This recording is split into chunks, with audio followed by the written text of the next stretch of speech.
موجودة. في عندي التهابات ممكن واحتقانات في اللوز، اثنين هدول اللوزتين اللي هم جهاز لمفاوي، اللي هي بتلتهب لما يصير في عندنا التهابات.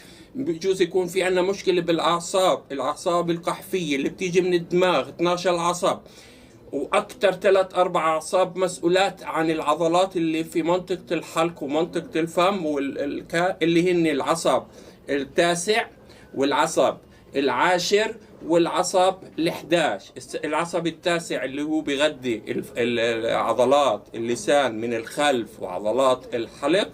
العصب العاشر اللي هو بتعرفوه عصب الفيغاس نيرف او العصب الحائر، كمان هذا بيغذي حسي وحركي نفس المنطقة، منطقة الزور، منطقة أو العضلات المسؤولة عن بلع. وفي أن العصب ال11 12 اللي هو مسؤول عن حركة اللسان والشعور من اللسان بس من الناحية الأمامية. فثلاث أعصاب رئيسيات، وإذا ضفنا لها العصب الخامس اللي هو آلام وخلل في الأحاسيس، والعصب السابع كمان ممكن يحصل هذه الشخير، كمان المشاكل الدماغية، الجلطات، الباركنسونز، الديمنشيا، كلهم بيحصل معهم مشكلة الشخير. يعني الشخير وهذه المشكلة مشكلة إلها أبعاد صحية كبيرة، نقص أكسجين، نقص ثاني أكسيد الكربون، وجع راس، أرق، لأنه هذه الجيوب الأنفية، هذه البوابة الرئيسية للأكسجين للجسم. ماشي. العلاج خلينا نبسط لكم إياه، بس انتبهوا علي وتبعوا علي مظبوط. اللي نعطيكم علاج نص ساعة من الأمور اللي ممكن تعملوها بيتيا قبل موعد النوم. هذه حتساعدكم كتير، لملمنا لكم إياها من هون ومن هون بس عشان تقدروا تستفيدوا، وما أظن حدا يضطر يستخدم كل هالعلاجات هذه. أول شيء بدنا نجيب مياه ساخنة.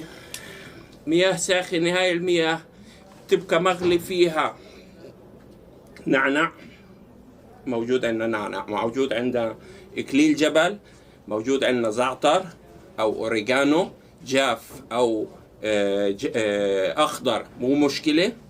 هاي في عندنا 3 أعشاب رئيسية اللي بدي أغليها. وبنضيف المغلي على المياه الساخنة هذه.